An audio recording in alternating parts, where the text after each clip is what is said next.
Well, good evening and welcome to our weekly webinar from Cypress Community Church, Going Deeper. We're looking at a series called Forward Conversations, Next Steps for New Relationships, and very grateful to have a couple of guests today from the legal profession. We have Brad Dakitz from Pacific Justice Institute and Bob Williams, a local attorney here in Monterey and a good friend of Cypress. So Brad, thank you so much for being here. Grateful for your time again today. If you want to learn more about Brad and some of the things that he shared with us this past Sunday, his conversation with Pastor Ben is on our website, cypresschurch.org. You can find that conversation there. Let's start off today, Bob, with just a few words from you on a bit of your background and your story and how you got into the legal profession and what brings you here today. Oh, you're muted there, Bob, if you would just click the unmute there. Perfect.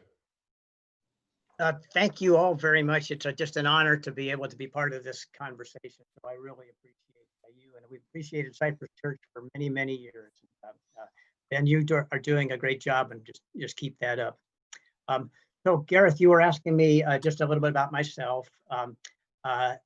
I was in a swimming pool, so where I'll start off, in probably the wrong side of Tucson, Arizona, when I was 22 years old. And it was the week before law school was to start. This was the University of Arizona. And I had a Bible laying on the tile there by the steps. I had a book called Who Moved the Stone by an English lawyer named Frank Morrison. And I had a book called Your God is Too Small, and another book called Know Why You Believe. I spent that week reading those 4 books. I would swim. It was 105 degrees all week long. I would swim and come back to the steps, and I would read, and I would swim, and I would read. At night, in the little motel room with a swamp cooler, I would read. And sometime during that week, I became a believer in Jesus Christ. Amen. And that was a pretty good time, because law school, as 3 of us know, is a challenging experience at times. But I came to believe for a number of reasons, but one really was the disciples, Jesus' disciples. And we know about Stephen's stoning and what Stephen said when he was being stoned. We know James was also martyred. And then we have a lot of tradition about all the other disciples dying for Christ, and dying, not recanting, but dying with Jesus was alive. I heard him, I saw him, I touched him. Jesus died, and Jesus came back to life. And that was so powerfully convincing to me that that's when I became a believer. Managed to graduate from law school, passed the California bar, and worked as a prosecutor for the Justice Department back in Washington, D.C. during the Watergate times. I wasn't involved in Watergate, but it was certainly an interesting time to be in Washington, D.C. Did that for 3 years, and I grew up in Monterey. And I love the Monterey area. My little brother was still back here, and he wasn't quite raised yet all the way. So Judy and I, we were married back in DC. My wife, Judy, she was the one that gave me those books, by the way. And that was 40 some years ago. So we moved back here, and I pretty much hung out my shingle, did everything, all the general practitioner stuff that you would normally do. But it turned out now that the last, say, 10, 15, 20 years, estate planning, wills and trusts, and organizing and then advising nonprofit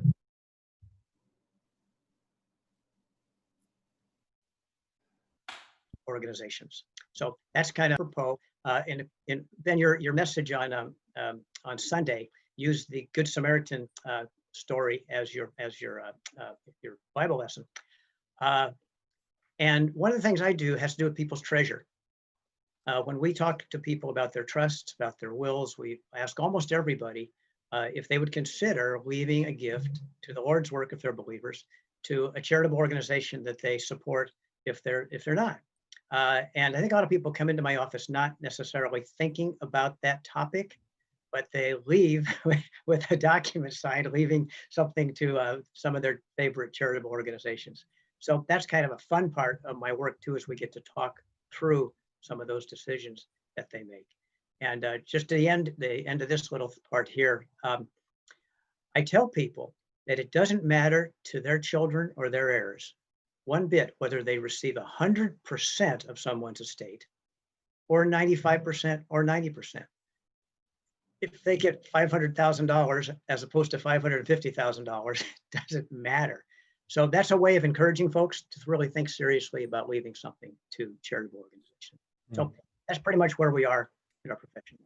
Thank you, Bob. I appreciate that. And as you mentioned there, it's going to be a fun topic for me today because I've got a lawyer in Bob, I've got a lawyer in Brad who wanted to be a pastor, and I've got a pastor in Ben who wanted to be a lawyer. So this is going to be fun. I'm excited about the cross-examination that will go on here today. So before we jump right into the questions, Ben, I was hoping that you would just kind of introduce our time together, our discussion, and kind of frame where we're going with our discussion today.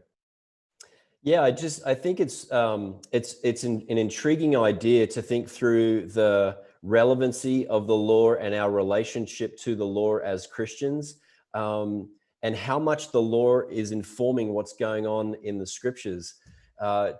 Maybe on the face of it, you don't think that the law is that applicable to what we're talking about, as people of faith, but you just look through the scriptures and the law is interacting with people of faith all the time.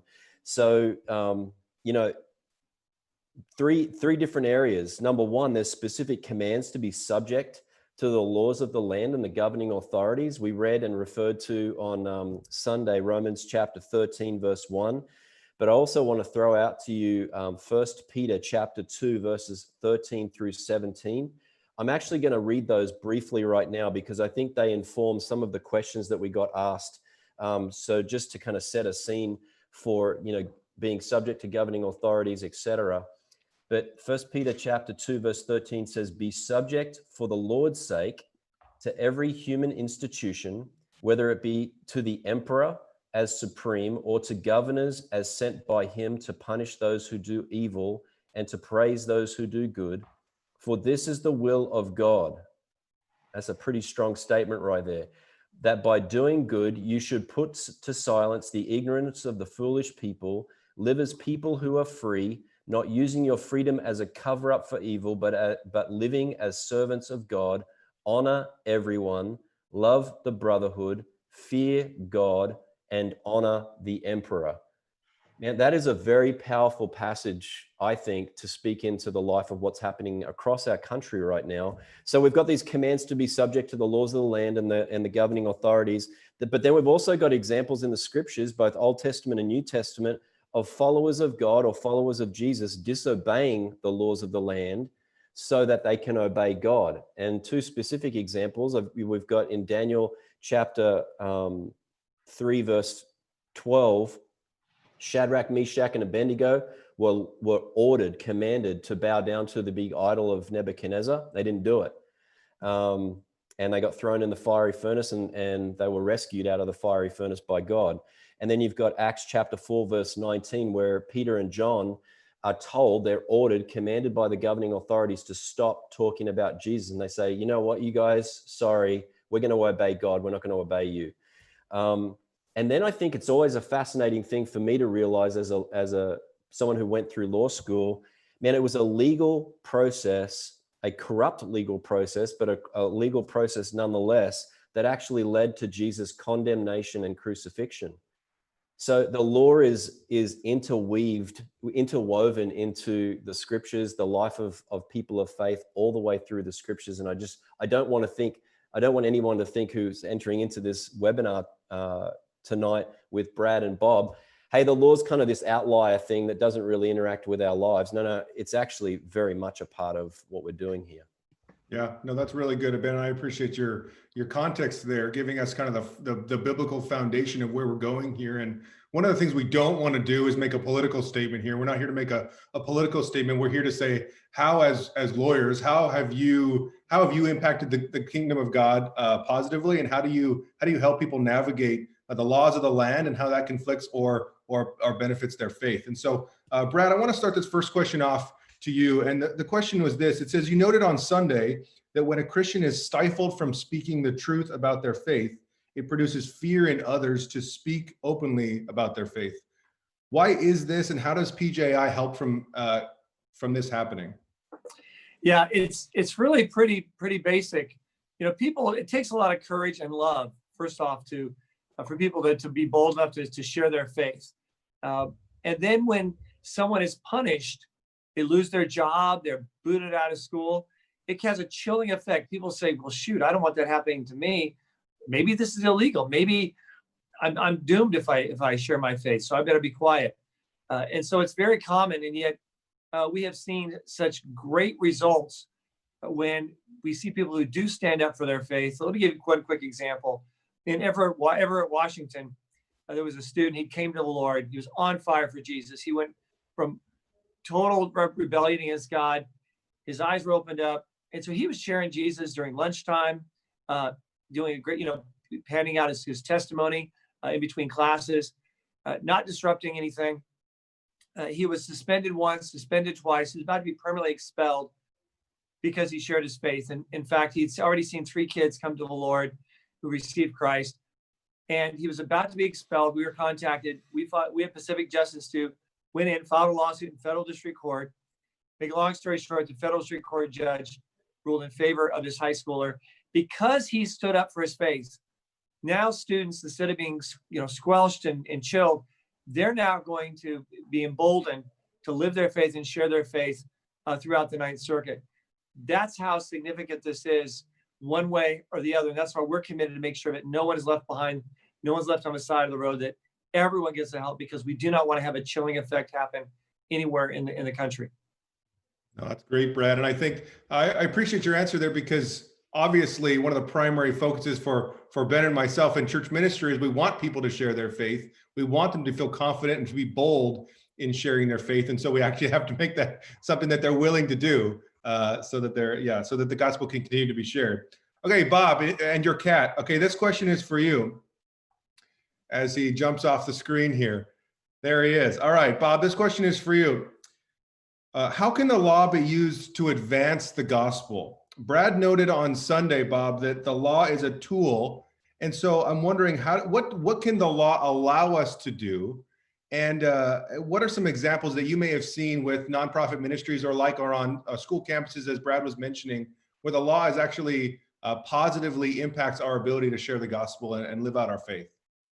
Yeah, great question. Thank you so much. And I want to highlight a couple of things that people can do and people have done, particularly local people here. And a couple of these are directly from Cypress Church's people. One of the things that we get to do is we get to help people who want to do good in the world form nonprofit organizations and do that good. And one of my favorites, who I just share with lots of people, is Becky Adams. Becky is the daughter of Wayne Adams, the founding pastor of Cypress Church. As a young woman, Becky went to Kenya on a vacation, visit some missionaries, and she was taken into Mathare Valley, which is a slum right there near downtown Nairobi. She was so impressed, depressed, whatever you want to call it by that. She came back to Monterey, sold her horse, sold her condo, her car, and moved to the edge of Mathare Valley, put up a tent, and started collecting children. She was chased off by the ruling bad guys in Mathare Valley, but then she came back, collected some money, rented a house, and that was 20 some years ago. She has now the model children's home in Kenya. And that is run through an organization now called Hands of Hope. But this was a young lady, just had a vision and just did it. And I know Cypress Church has been a gigantic support for her. Many, Ben, of your members, as you know, have been to Kenya. I had the chance to go with Dave and Margie Anderson for about a month when Becky had to come home for an operation. It was a watershed time in our lives. So that's one little example. Another one is also Cypress Church. Becca Lamont now is the Child Evangelism Fellowship Director. Dave Anderson is the chairman of a local CEF committee.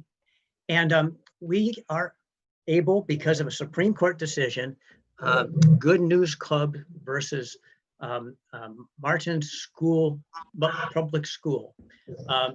And it's not Martin, but it's close to Martin. Milford Public School. And this was the case that allowed Good News Club, who had to sue and go through all the court proceedings like Brad does, it takes years. But when it came to the U.S. Supreme Court, they were successful, and the decision basically said if a school allows non-religious organizations to use their property, that they have to then let a religious organization use the property on the same terms.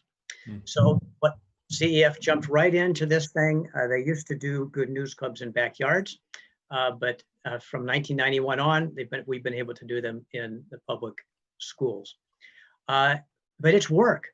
I've had to write letters to superintendents in order to set forth what the law is, because they really have to treat us like they treat others. So a team that I've put together, we've been doing Good News Clubs for 20 years in 3 different public schools. We're now at Dual Language Academy in Seaside. But to show you how hard it is and how helpful it is, though, to have the law on your side. For 8 years, my wife, Judy, was the chairman of the board.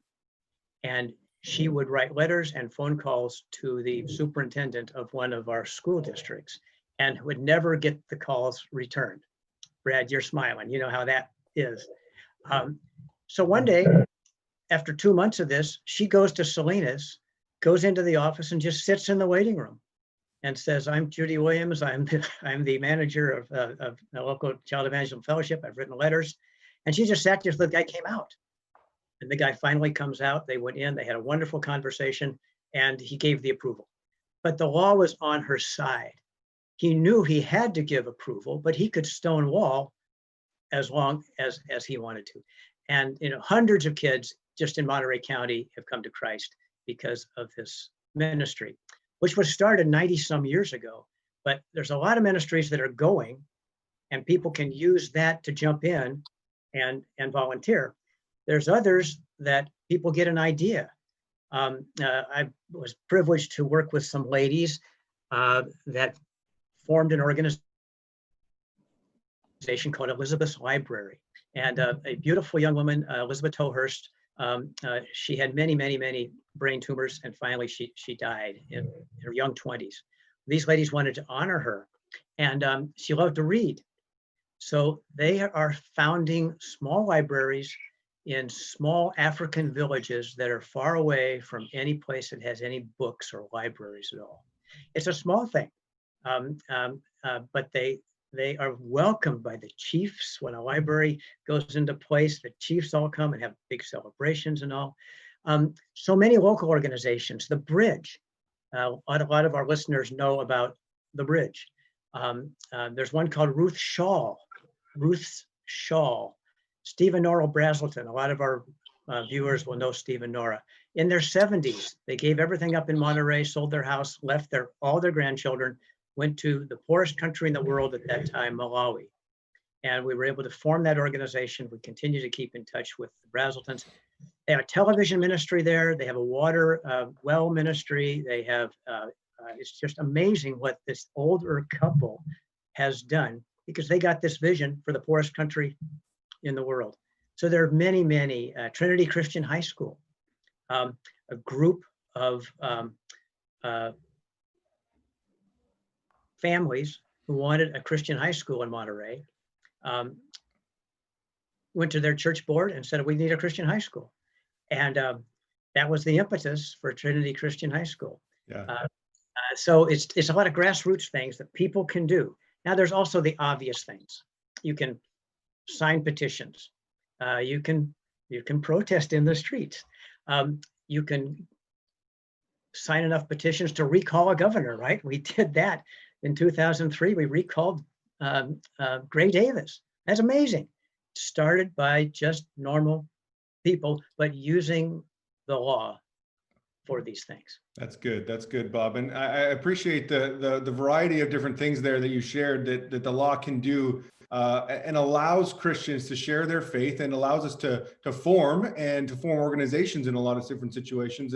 And as you mentioned, there's a variety of things that have been going on the last number of months in California, nationally, and globally, where the church has been asked to have an opinion. So Brad, I have a question for you there. And one of the things is, I guess the impetus for this question is, we often feel like we need to make a stand, we need to make a statement, and we need to say something. And so one of the things that you said on this past Sunday was that when the church is silent, the world assumes the worst.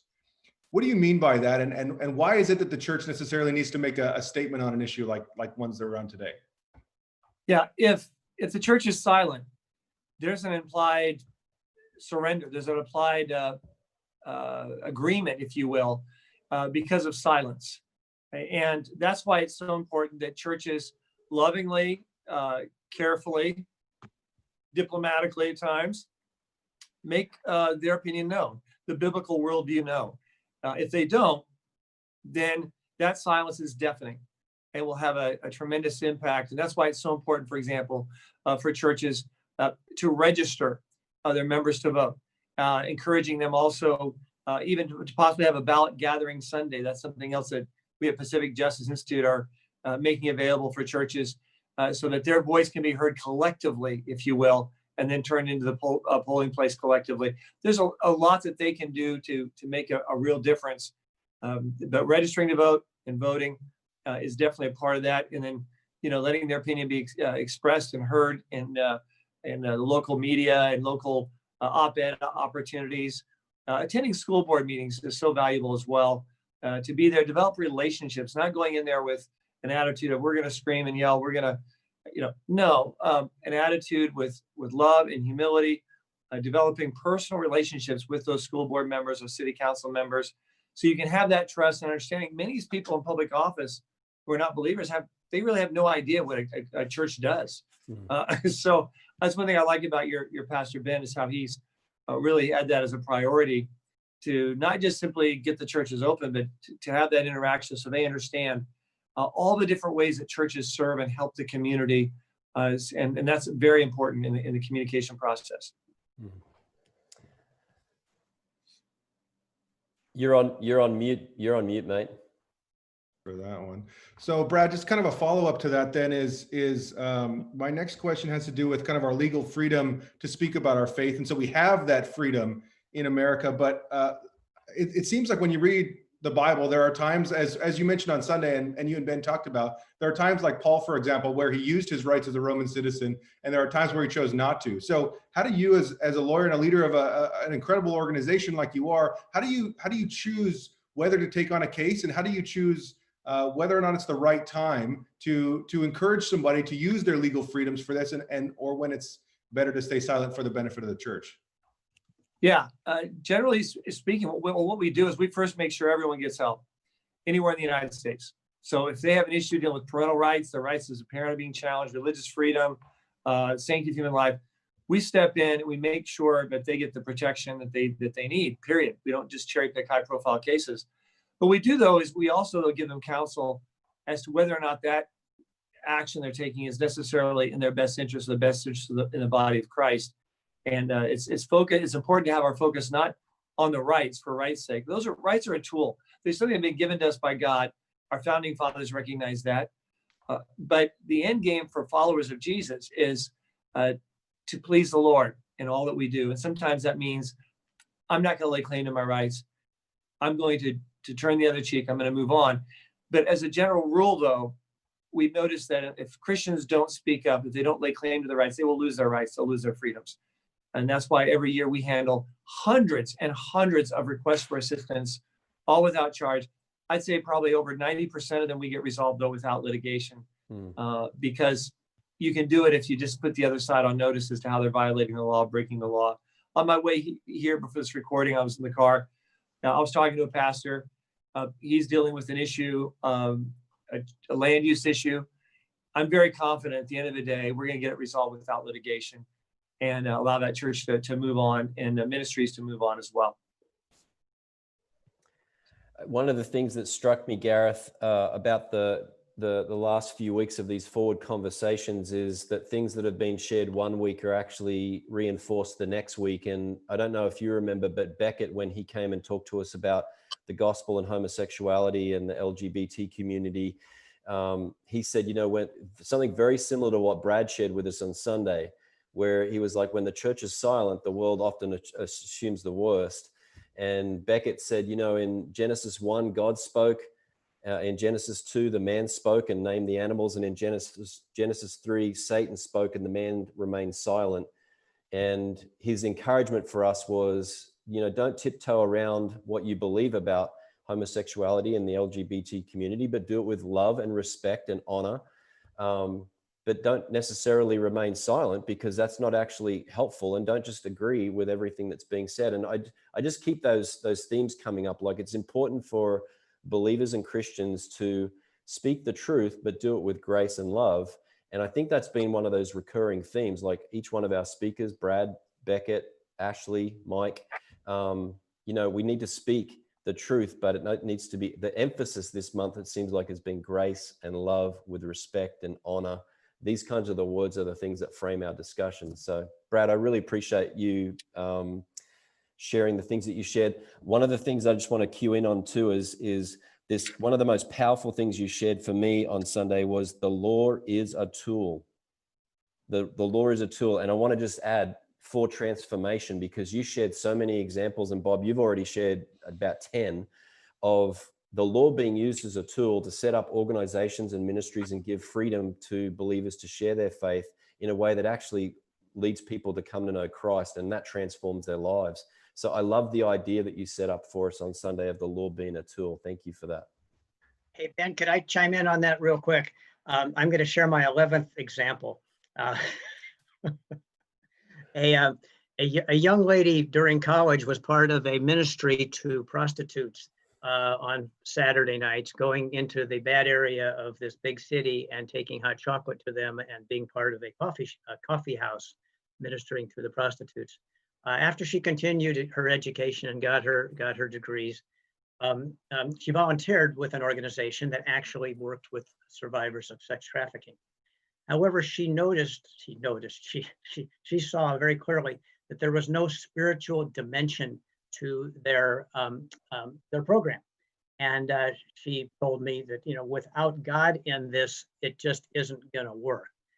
We need to have Jesus in this recovery program.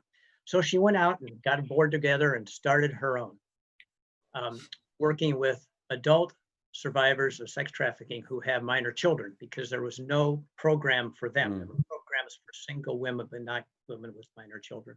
But the dream was to have a home, a minor's home for the 12 to 17-year-olds who are caught up in this most hideous, awful profession, if you want to call it that. Anyway, 3 years in licensing, hundreds of thousands of dollars spent. And there was one hangup. They were told by the state, you have to take the words Jesus Christ out of your mission statement and take all references to you being a religious organization out. And then we'll think about giving you the license. When we formed this organization, I talked with this young lady about this. I said, we can form the organization as a religious nonprofit under the California nonprofit laws, or a public benefit nonprofit. It will work either way. What do you want to do? She says, we are a religious organization. I said, well, you're going to have more trouble that way, but I certainly agree and understand with what you are doing. And they had more trouble. 3.5 years of the state stonewalling them, giving them all these reasons why they couldn't get their license. And they sued the state of California. Through mediation, the state was convinced that it better, for better use of the word, cave on this one. And they got their license. They'll be opening their home in about a month. They already have girls signed up, and every probation office in the state of California wants to put girls in their home. But just a normal person wanting to do something, but it turns out to be a big deal. involving the state and licensing and all this stuff. But there's so many people out there who want to do good, and it's just a privilege that the law, we're blessed. Most countries in the world do allow nonprofits, and most countries in the world do allow charitable contributions to be deducted in some manner for those ministries. But we are blessed in this country to have some pretty good nonprofit laws.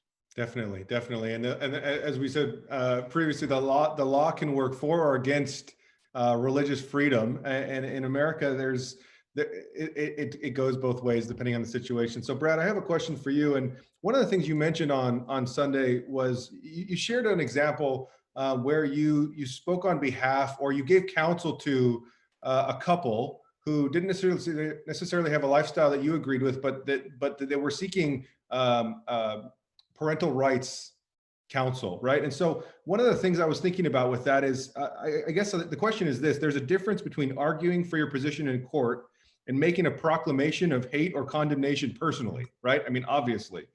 How have you handled potentially challenging situations where you're arguing for or against someone, and then because of how you're arguing in court, you're labeled publicly a bigot or a hater or that kind of a thing? Is there an example you can point to, and how do you handle that? Well, yeah, there's been times that we've defended, for example, a church and a pastor, and he gave a sermon addressing sexual orientation and gender identity. Would not have been the sermon I would have given, and yet, he was attacked, and we had to step in and defend his right to be able to engage in public service without being totally silenced because of how he expressed himself or his opinion. We defend people of other faiths as well, from Hindu to Muslim to Jewish faith. In fact, we're representing a Jewish school in New York City that New York's trying to shut down. It's an Orthodox Jewish school because the school does not want to compromise its moral standards and teachings that they've held fast to for over 1,000 years as an educational system. So we find it's very important for you to understand that we stand up for principles of justice and rights equally and fairly. If you don't have that, then you really don't have a free society. We're a Christian nation, as many people like to say. People say we're a Christian nation. Some say, well, we used to be. Whatever the case, a Christian nation is one that has to have freedom to accept or reject a relationship with the Lord, because it's a relationship. And in order to have that freedom to choose and have a relationship, you have to have freedom and liberty protected for everyone to either believe or not believe, or to believe something differently. So we do that. We defend principles of law, of religious freedom, principles of law for parents' rights over their kids, even if they parent differently than I would espouse, but they're dealing, say, with a social worker wrongfully threatening to take the child from a biological mother. And then also, of course, helping those people who need assistance regarding the sanctity of human life, and pro-life clinics and ministries. Sometimes I've defended a preacher, and his style of preaching outside is different than mine. Yet he must maintain that freedom to be able to speak what he feels called to speak and to proclaim. It's very important. Sometimes we as Christians can be sort of like, well, I don't really totally agree with this or that, so I'm not going to speak up for them. That's not what our founding fathers understood. That's not a biblical attitude or a caring attitude. We need to protect freedom and liberties for everyone. That's good. Yeah, absolutely. Ben. No, I just appreciate your candor there, Brad, because I think that it's easy to forget the law is a profession, and you have responsibilities to your clients, but also to the principles of law that you're representing as well. And so, I mean, we've all watched the law movies where there's someone defending a person on the count of murder, and then halfway through the lawyer realizes, oh my gosh, I think this person actually committed this crime, but they're still responsible to under the law to represent that person and make sure their case is heard. And so there's this conflict that happens, and I'm just sure that both of you have been in situations where you've had to represent people where you've been a little conflicted personally. And I appreciate the candor on just saying, this person did these things in a particular way. I don't necessarily agree with the way that they did it, but the principle of the law of what they were doing is the thing that we needed to be representing. That's a very, very helpful distinction to be made there. So thank you. No, sure. That's good. And Bob, I'd love to ask you a similar question. And the question is this: what are some of the challenges that you've experienced with being a Christian and a lawyer, and a Christian lawyer at that? How do you handle situations where you feel like doing your job, or have you had situations where you feel like doing your job in the way that Ben just represented and being a Christian might be at odds? How do you handle it if that situation comes up? It came up probably more when I was doing criminal defense. And people ask, how can you defend somebody when you know that they did it? And most of the people who are arrested, honestly, are guilty. Most of them did do it. And they might come to the lawyer and initially start off giving you all kinds of crazy excuses, not excuses, but alibis or whatever that just don't stand up, at all. And of course, you can't go into court presenting a case that can't stand up.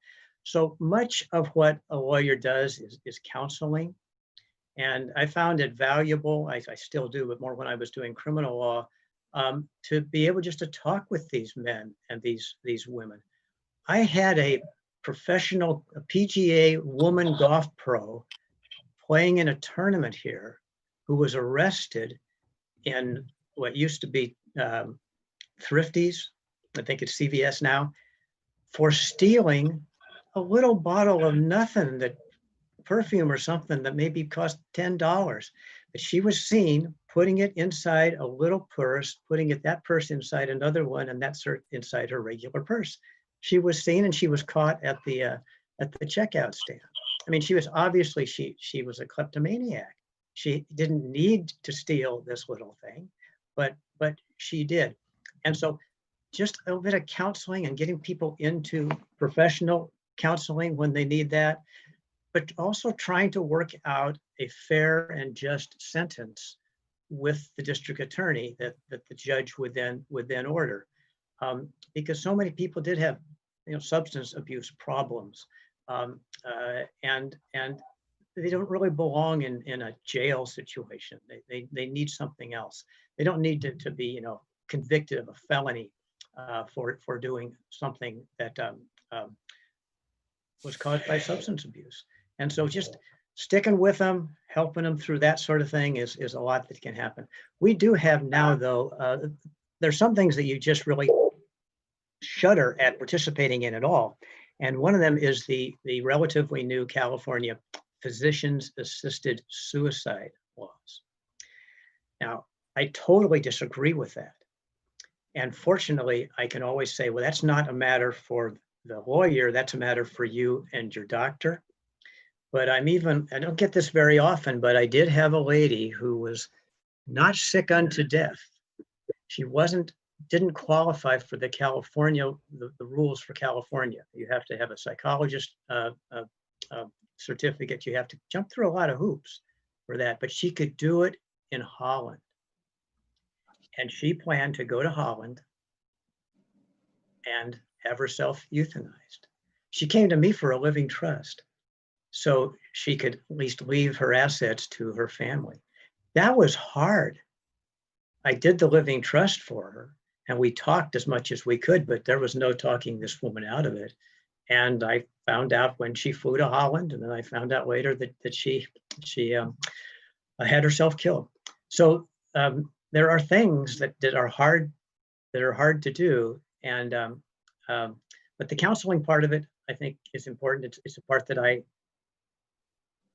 kind of take it as an honor to try to help people in that regard. So the law as a counselor, the paraclete, the law leads one to Christ, which may be another question coming up right now. I don't really. So anyway, that's my 2 cents on that. Yeah, no, that's really good. And I think one of the things Mike Asplin shared with us last week in our webinar, who's working with Set Free Monterey Bay, a local organization attempting to free women from sex trafficking, is he was a police officer for a number of years. And one of the things he said is very similar. another aspect of the law, right? Is you have the opportunity to meet with people on often their worst day, and the opportunity to build into their life as a Christian. You want to leave them better than you found them, and you want to build into them. You have an opportunity to speak into their life, and so the opportunity to use that, I think, is very worthwhile, and definitely one that can be commended. Okay, Brad, I've got a question for you.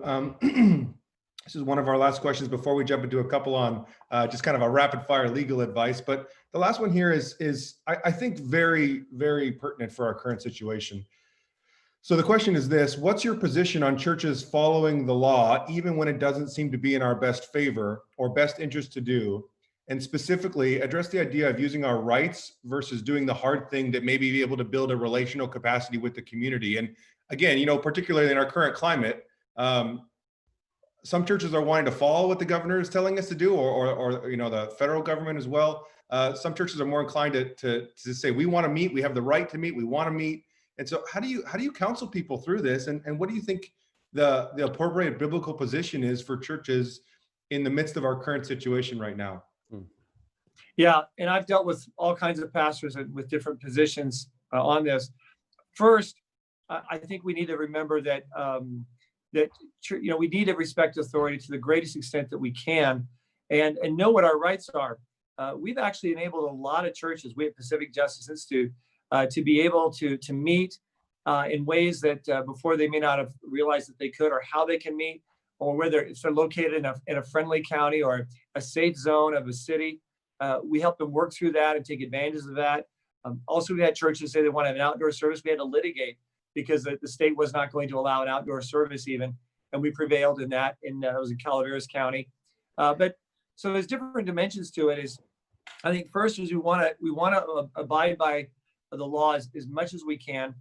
But when we realize when it reaches a point where it's preventing us from being able to minister, we need to also look that the early church didn't always meet and didn't always preach when the government said, okay, you've got our blessing, go ahead. They took some scourges. There was a cost factor, but they're willing to weigh that cost and realize, I cannot surrender the preaching of the gospel, go ahead. And they went ahead and took that risk, and a lot of them sacrificed their lives. Christians are sacrificing their lives in communist China, in Iran, and in countries like that all the time. They don't have the blessing of the government, but they know they have to first live for Christ. That said, Paul was very wise and discerning. His goal was not to be a martyr, neither should ours. So we need to look at all the facts and the information and find out what we can do. Like, for example, the governor said people can't sing during a church service. Well, we looked at the actual order. It really wasn't a binding order. People can sing in a church service. Volunteers can sing in a church service. So that wasn't a real threat in that regard. We had a church just recently was told that they could have an outdoor service, but only have up to 100 people. That's really not a valid requirement because protesters don't have that same kind of 100-person restriction. So they can't apply that to churches. So knowing what their rights are, being strategic, and at the end of the day, not living for the sake of the rights, but living for the sake of Christ and seeking God's direction. And I've seen churches in many different situations, in the inner cities and other places, try to work through it. Some churches that can't meet, there's no place to meet outside. I've talked to them about, okay, how about rebuilding your home church network movement in the meantime? And here's how you can use that as a tool to outreach to these communities by making your home church not 30 people, but 8 people, break them up and use that as a tool to reach out and minister and evangelize, similar to what happens in communist China. So there's awesome opportunities. Private Christian schools have been told that they can't meet. Well, that's actually not binding yet. What was actually written and signed is not that. But even if it happens, there are certain creative ways that private Christian schools can still move ahead and accomplish their goals, like outdoor classrooms and things like that. That's really good. I appreciate your professional lens and perspective on that is incredibly helpful in a time like this. Ben, would you speak into this as a pastor as well?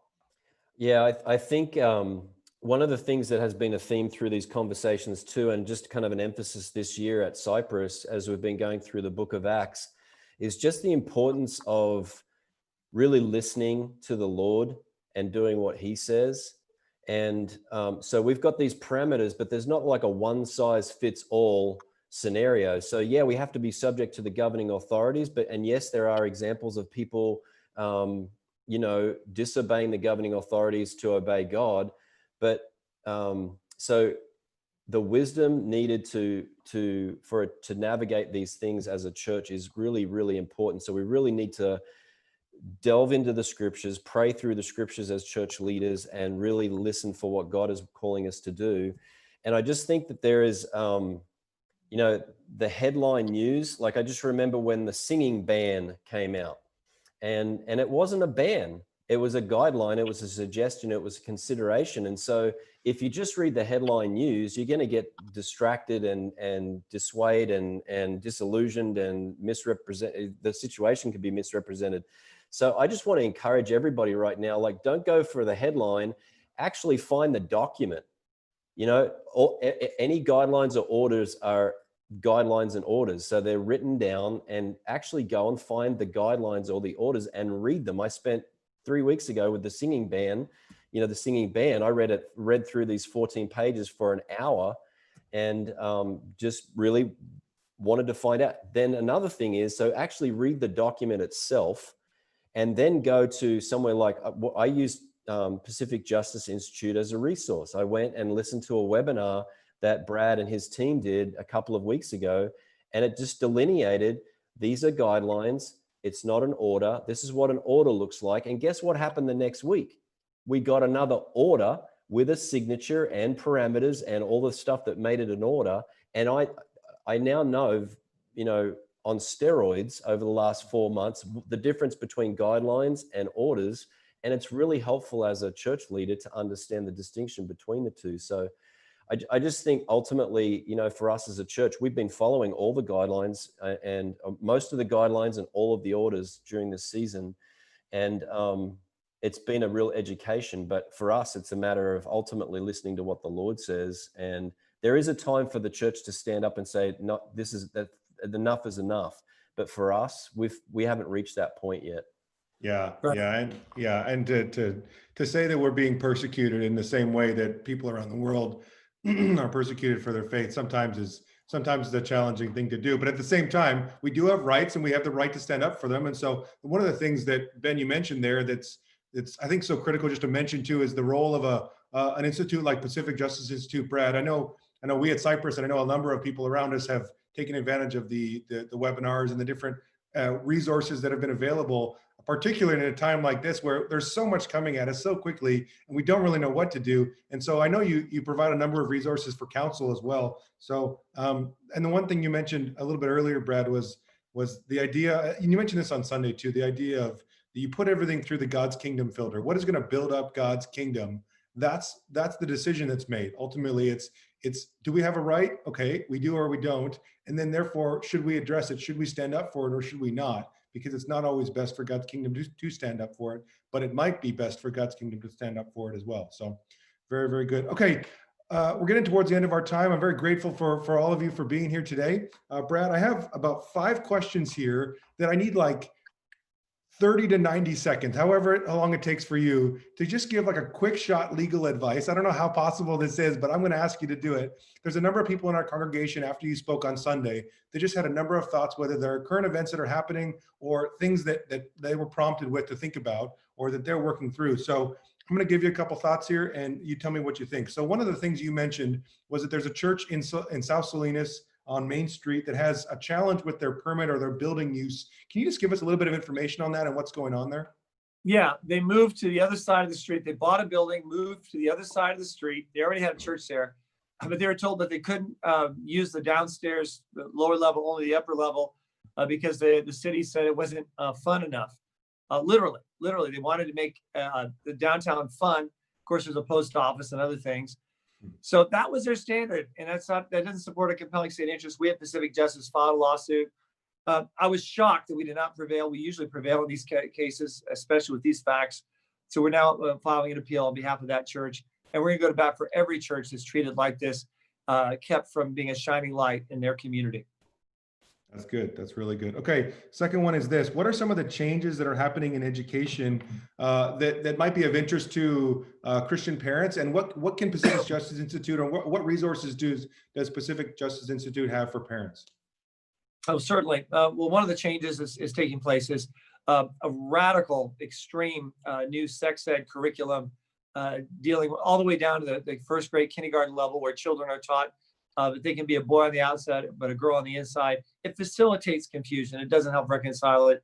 And we know all the statistics about that, but it's shocking regarding the specific sex acts that they are teaching young children through this program, and it's spreading. So many parents are upset about this. Of course, we at Pacific Justice have opt-out forms that they can download. We have these customized for all the states, each state, and they can fill that out, check the boxes, turn it in. If the school doesn't accept it, contact us, have it sent certified mail. Another quick option they have, of course, is to look at other schooling options like homeschooling, or even church homeschool co-ops. They can maybe start a cooperative of parents in a church.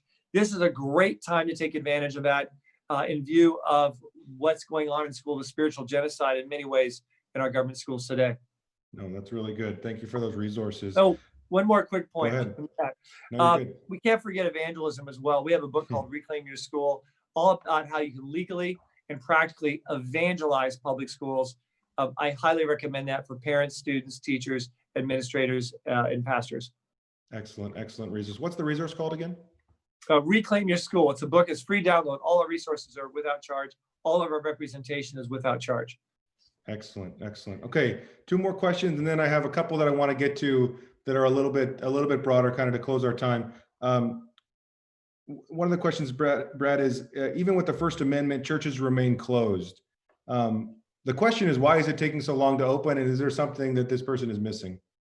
Yeah, we have First Amendment rights, but the courts have held that no right is an absolute right. There are sometimes circumstances like that could support a compelling state interest to handicap that right for a short period of time.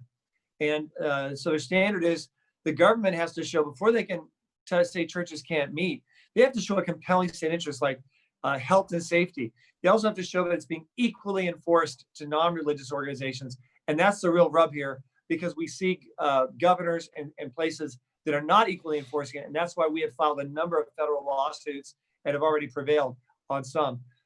And so it's a right.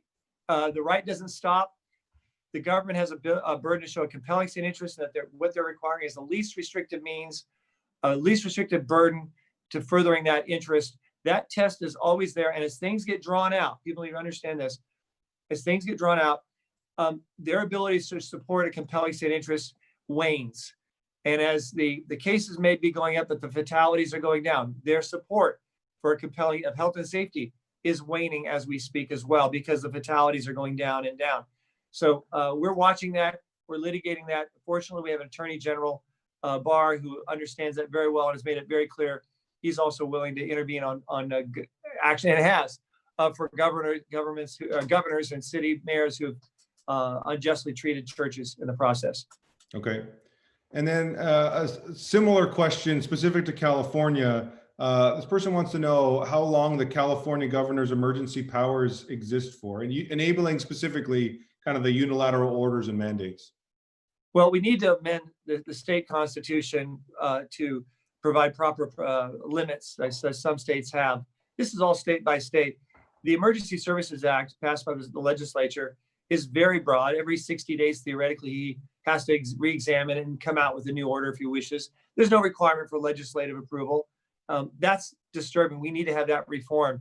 But it's still not an absolute right to do that. He's still, when he's infringing on the rights of individuals to come and to go, freedom of travel, or to be able to have a worship service, to have free speech expressed, et cetera, then those are still constitutional rights that are being stepped on.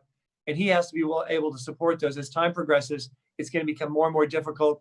And inevitably, he will not prevail. We have ongoing federal court litigation right now in Alameda County against the state. We have a criminal defense case defending a pastor in his church there in the San Francisco Bay Area, being criminally prosecuted for having a safe church service. We're very aggressive. But it's going to take some time. And at the end of the day, we're not giving up. We'll take this to the Supreme Court if necessary, because we believe that his authorities have been abused and have gone past the line, particularly when it comes to unequal and unfair treatment of churches versus others. Excellent, excellent. I appreciate the legal advice there, and I'd say I appreciate the free legal advice, but that's all that you guys do, and that's why you're so amazing. So thank you for that. So, okay, I want to give you a second to take a breath, and then I'm going to come back to you, Brad. And the question I'm going to ask you is about the phrase God-given rights versus the idea of biblical rights, and if God-given rights are, from an American standpoint, are biblical, or if they're Constitution specific. So how does that work? So take a breath there. Bob, I want to ask you a question here before we jump back to Brad as we close.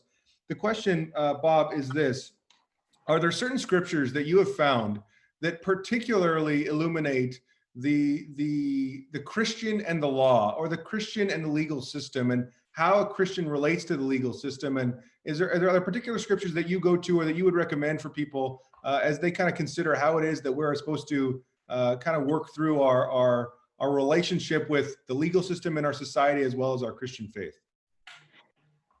Yeah, we have this discussion every so often, especially in the last few months with folks. And I think that 1 Peter 2:13 to 17 verses that Ben quoted at the beginning, we had a Roman emperor that we were supposed to honor, and we were supposed to obey.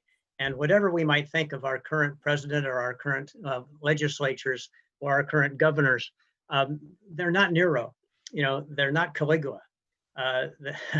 And so I think we have to put that in the cultural, biblical, historical perspective. And then Galatians 3:24, we alluded to that too, that the law is a tutor to lead us to Christ. I read a quote here recently that said something like this: everything Jesus told us we can't do. Everything Jesus told us to do, we can't do. And you just think about the Sermon on the Mount. You think about loving our enemies. You think about doing good to those who hate you. You think about turning the other cheek. All of these things, we can't do those. We can only do them through the power of the Holy Spirit. Right. And so the law is there to show us we can't do it. And so that we really need to be led to Christ. And that's what Scripture says the law does. And then I wrote down Acts 5:29, again, obey God rather than men. That's similar to the 1 Peter verse. So those are the ones, and we get to talk about the Roman emperor thing more often than we want to these days, I'm afraid. Well, that's good though. I appreciate those multiple verses there that I think are helpful in kind of contextualizing the Christian and our current climate and the legal system. Okay, so Brad, this is the final question I'm going to ask, and again, I already asked it, but I'll rephrase it one more time. The question is about, one of the things you said on Sunday was that our rights are God-given gifts and they should be cherished. And so again, in America, we live in a society that was founded on the idea of Christian principles, right? But the question is, are they actually God-given rights, or are they man-given rights based on how the country was created? And how do you work through that as a Christian lawyer? Yeah, that's a really important question, because if they're man-given rights, they can be taken away, they can be distorted and replaced with who knows what. And there are many in our society who want to do exactly that. The reality, though, is our founding fathers in the justification of our revolution, the Declaration of Independence, was premised upon the laws of nature and nature's God.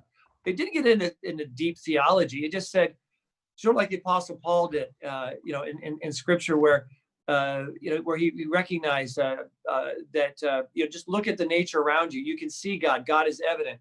There's laws of nature that we just instinctively know are right, like the rights of parents to raise their children, freedom to be able to express yourselves, the right to life, liberty and the pursuit of happiness. The right to life has been challenged, and yet these are right to practice your faith and the conscience given. The laws of nature, nature's God, prove these out in a society, prove these out in the world. And our founding fathers simply recognized that which was already there and already obvious. If we don't protect those rights, then we'll have them replaced with something else that could create tyranny, as history has shown us. Societies are not premised upon the laws of nature and nature's God, but something else. Open themselves up to the worst of tyranny. And that's why we at Pacific Justice take it very seriously. You don't have to be a Christian to acknowledge the laws of nature and nature's God as our founding fathers laid out. It was a given, even separate from theology, it was a given. And that's what I think is so important that we ever, and if we don't recognize these as fundamental rights, then as I said before, they can be taken away. That's why it's so important. People who say that they believe in fundamental rights, they have to acknowledge that those rights, if they're fundamental, do not come from man, but they come from something above man, by which we are all held accountable. Oh, and one more point. I'm sorry, one more quick point before we go. I just want to encourage people out there. Many people say the church should be meeting, should not be meeting. They're in a church that's not meeting. At the end of the day, Satan wants to use persecution or use things like this to break and divide the church, to create, bad feelings, et cetera, like that. When we in the church are persecuted, when we're challenged, that is when we need to come together. We need to be supportive. We need to be praying for our pastors, and we need to submit to what they feel is best for the time. Right now, my church isn't meeting. It's not meeting. I go to the attorney who's defending church's rights to meet. We're not meeting at this time. We've had some gatherings. I respect that. And it's very important that we use this as a time to come together to support each other and to be in prayer, support our pastors and our leaders as they guide us through this. Even if we don't see it the same way, the body of Christ is much stronger and much more powerful than our own personal opinions of how we see it. It's real important we recognize that. Yeah, no, I think that's the right perspective to have. And I appreciate that kind of a summary statement, because it really does kind of tie a bow on what we're talking about today. And Brad, I just want to thank you for your time, Bob as well. Ben, as we close, would you just kind of give us some summary thoughts and your take on this?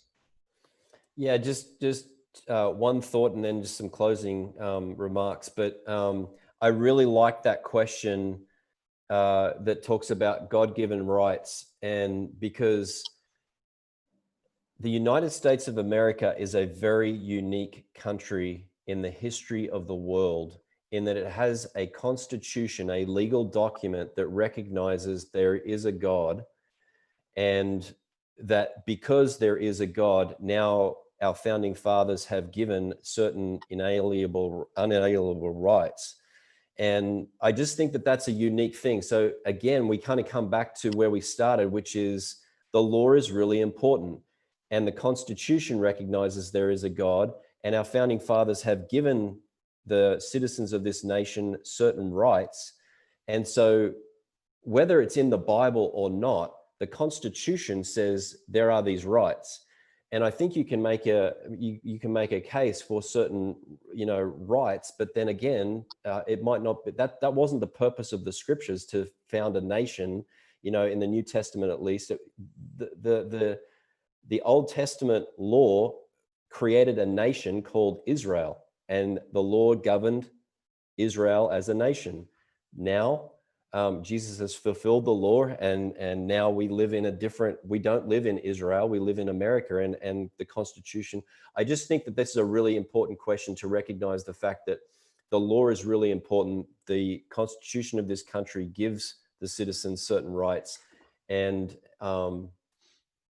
So I'm not sure what else I want to say about that, except to say it's a blessing to live in this country and to have a legal system that in many ways empowers life and the propulsion of the gospel in the world. And I don't know any other country in the history of the world that has propelled the gospel like the United States of America. And that is in large way because we have a system of law that allows it and actually encourages it in most ways. And we have organizations like Pacific Justice Institute and lawyers like Bob and Brad who are protecting those constitutional God-given rights.